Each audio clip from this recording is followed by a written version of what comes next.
Welcome to this explainer. Today, we're unpacking a massive incoming wealth shift that's zeroing in on an estimated 47 million Americans.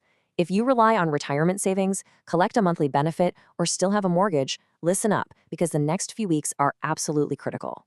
We're going to dive right into exactly what's unfolding here. It's a financial event that's literally only happened once before in American history, and, well, almost no one saw it coming back then either. 40%. Just let that sink in for a second. That is the devastating loss of purchasing power that conservative savers suffered between 1946 and 1974. And here's the absolute kicker. They didn't lose this wealth because they were making crazy, risky bets in the stock market. No, they lost it because they did exactly what they were told. They followed conventional financial wisdom, kept their money in federally insured bank accounts, and bought safe government bonds. So you've got to wonder, how exactly did doing the right thing lead to such a massive drop in wealth? Well, it's not some fringe economic theory. It's an actual, documented historical policy called financial repression. It's basically like a giant invisible tax. This is exactly how the US government took its post-World War II debt from a staggering 121% of GDP all the way down to 31%.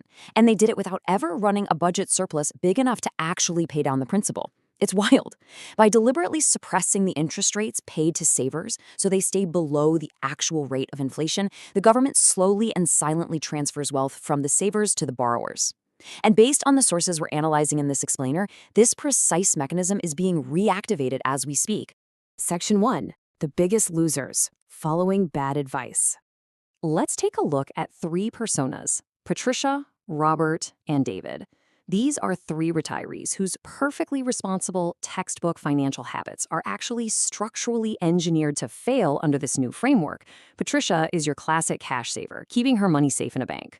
Robert, he's diligently paying extra on his mortgage every single month. And David is protecting his nest egg with conservative, long-term Treasury bonds. Now, in a normal economic environment, these are gold star financial habits, right? But under financial repression, every single one of these strategies is a trap. Patricia's specific trap is a perfect example of how this works. Her bank might be paying her, say, a 4.2% yield, which honestly looks pretty fine on paper. But you really have to look at the specialized inflation rate for her specific demographic. While the headline CPI that everyone talks about might sit at 3.1%, the Bureau of Labor Statistics actually calculates an elderly CPI that factors in things like heavy medical care costs, and that one is running at 5.7%. Because her interest is artificially kept below her real everyday inflation rate, Patricia is silently bleeding purchasing power. She's losing about negative 1.5% in real terms every single year without even noticing. Now, for Robert, the situation is entirely different, but the mistake is just as costly. Robert has a 3.2% fixed-rate mortgage. Under financial repression, a low fixed-rate mortgage is actually your greatest asset because inflation is doing the work of eating away the real value of that debt for you. But Robert is paying an extra $200 a month to the bank to pay it off early. By doing this, he's basically voluntarily transferring his own wealth straight to the bank. He is entirely eliminating his absolute best structural advantage against inflation. Section 2. Winning assets. What survives inflation? So we need a complete mindset shift here. The old school strategy of hoarding cash, CDs, and long-duration corporate bonds, that just leaves you totally vulnerable. Instead, the real winning assets are the ones that explicitly adjust for inflation or actually benefit from it. We're talking about holding on to those low-rate fixed mortgages, acquiring Series I savings bonds, Treasury inflation-protected securities, TIPS, and holding on to real estate or equities that have strong pricing power. Section 3. Your 30-day blueprint. Act before the rush. Okay, these 4 immediate moves can literally save you decades of financial security.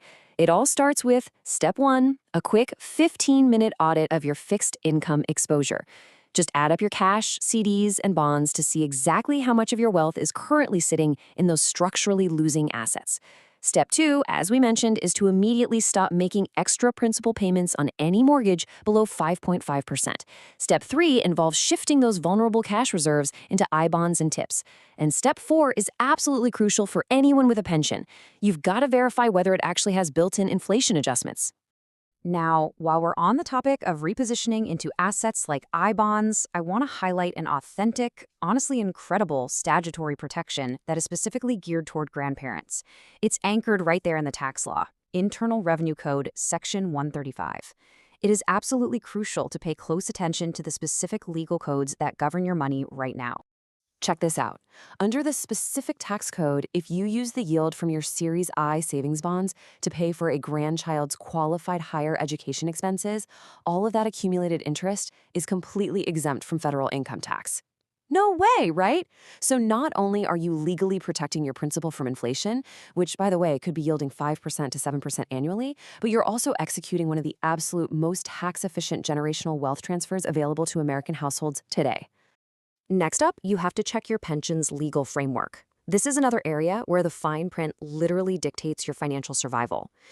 See, while Social Security adjustments are statutorily protected by law, meaning they automatically adjust upward with the Consumer Price Index, the overwhelming majority of corporate pensions just don't do that. An unadjusted corporate pension is functionally just a depreciating asset. Think about it. A $1,500 monthly payout today might only have the real-world buying power of about $900 a decade from now. Section 4. The cost of waiting. Timing is everything. Listen, this is the single worst mistake you can make right now. Panic selling, dropping long-duration bonds in a taxable account. If you see the value of your 30-year treasuries falling as rates drift, selling them all at once locks in massive capital losses and triggers a nasty taxable event. And then what? You're just sitting in cash that's going to get eaten alive by inflation anyway. Moving to safety requires a staged, calculated transition, making sure to prioritize those tax-advantaged accounts first. And timing is everything here. Our source material specifically points to May 15, 2026 as the exact day this new policy framework formally activates. That is going to trigger a massive institutional rush into inflation-protected assets. If you wait until June of 2026 to buy into TIPS, that institutional demand is going to absolutely crush the yields available to retail investors like us.